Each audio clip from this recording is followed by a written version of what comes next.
یا مہدی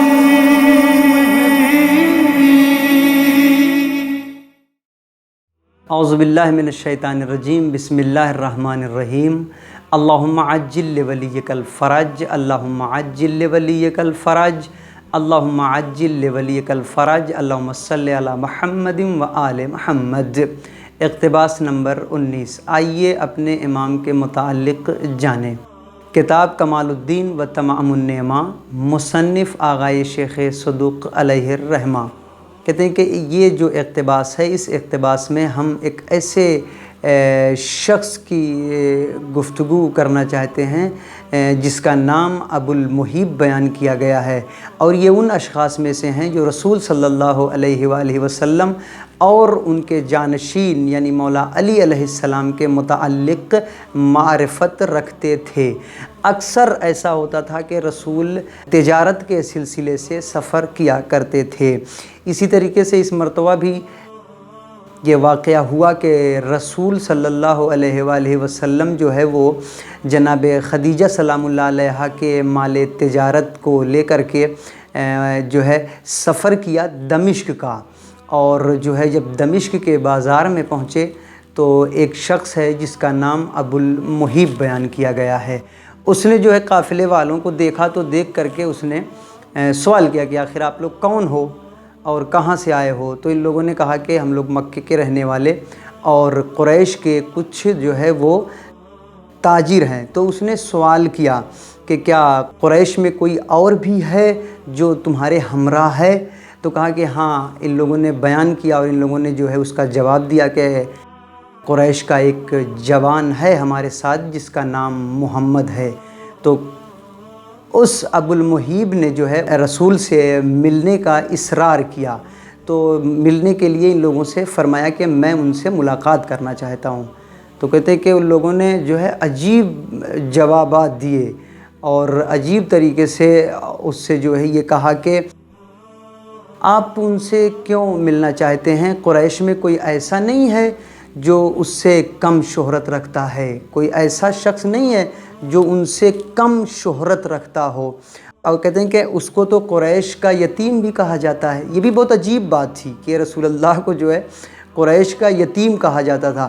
کہتے ہیں کہ وہ قریش کی ایک خدیجہ ہیں، ایک بیوی ہے، ایک شہزادی ہے جس کا نام جناب خدیجہ ہے، وہ انہی کے مال کی تجارت کے سلسلے سے، انہی کے مال کو فروخت کرنے کے سلسلے سے یہاں پر آئے ہوئے ہیں، اور وہ بھی جو فروخت کرنا ہے کہتے ہیں کہ وہ اس لیے یہاں پر آئے ہوئے ہیں کہ وہ یہ اجرت کے عوض یہ کام وہ کر رہے ہیں، ان کو ایک اجرت چاہیے جس کی وجہ سے یہ وہ کام کر رہے ہیں، یہ امر جو ہے وہ انجام دے رہے ہیں۔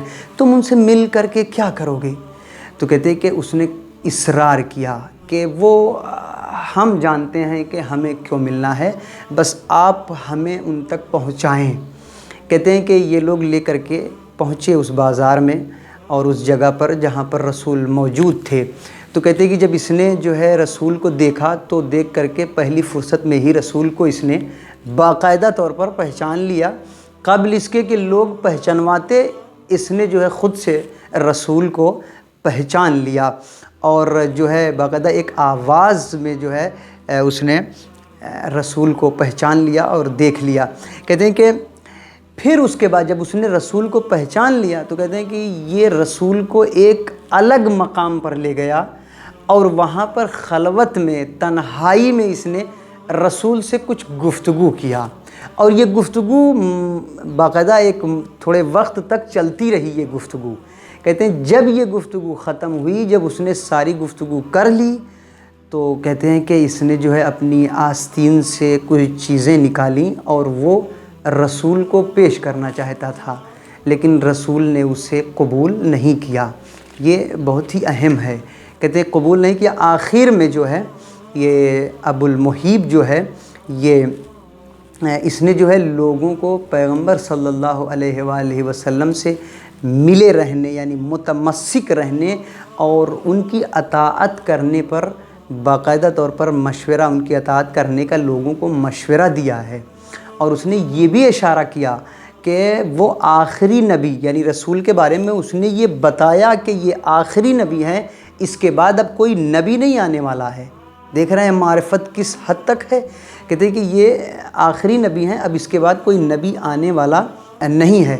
اور یہی وہ شخص ہے، یہی وہ شخصیت ہے کہ جو جلد ہی لوگوں کو عقیدے اور توحید کی طرف دعوت دیں گے۔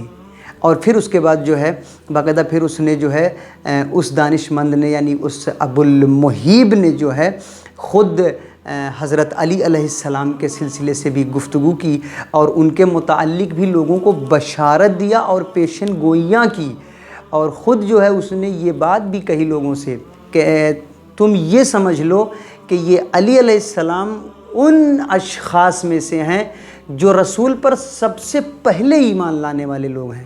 کہتے ہیں کہ یہ وہ شخصیت ہے جو رسول پر سب سے پہلے ایمان لائے گی اور یہ سب سے پہلے ایمان لانے والوں میں سے ہیں، جن کا نام حضرت علی علیہ السلام ہے۔ پھر اس کے بعد جو ہے اس نے مولا کے کچھ فضائل کو بیان کیا، کچھ دنیاوی اور کچھ آخرت کے فضائل کو اس نے جو ہے بیان کیا اور مولا کے فضائل کا تذکرہ بھی کیا ہے۔ یہ اہمیت جو ہے نا یہ بہت ہی اہم ہے عزیزان گرامی، یہ سب چیزیں بہت ہی اہم ہیں۔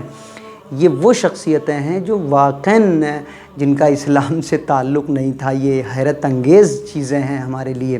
اور کہتے ہیں کہ آخری نبی کی آمد کے اعلان سے پہلے ہی، یعنی یہ چیز آپ غور کریں کہ ابھی آخری نبی جو ہے اس کی آمد نہیں ہوئی اور نہ ہی اس کا اعلان ہوا، اس کے پہلے سے ان اشخاص کو، ان شخصیتوں کو رسول کی معرفت تھی اور ان کے جانشین کی بھی معرفت تھی، یعنی ان کی معرفت اس حد تک پہنچ چکی تھی اور ان کے بارے میں وہ باقاعدہ طور پر جانتے تھے اور پہچانتے بھی تھے۔ اور کہتے کہ ان کے اوصیہ میں سے آج ان کے اوصیہ میں سے آخری حجت جسے کہا جاتا ہے، جسے حضرت مہدی عجل اللہ فرجہ الشریف کہا جاتا ہے، کہتے ہیں کہ اب بھی وہ غیب میں ہیں، توجہ ہے۔ اور کہتے ہیں کہ اللہ سبحانہ وتعالیٰ سے ہماری یہ دعا ہے کہ ہم اللہ سے دعا کریں کہ اے میرے خدا ہمیں معرفت امام عطا فرما اور ہمیں اپنے امام کے غلاموں میں شمار فرما، ہمارے امام کے ظہور فرما۔ اللہم عجل لولیک الفرج، اللہم صلی علی محمد و آل محمد۔ الغوث الغوث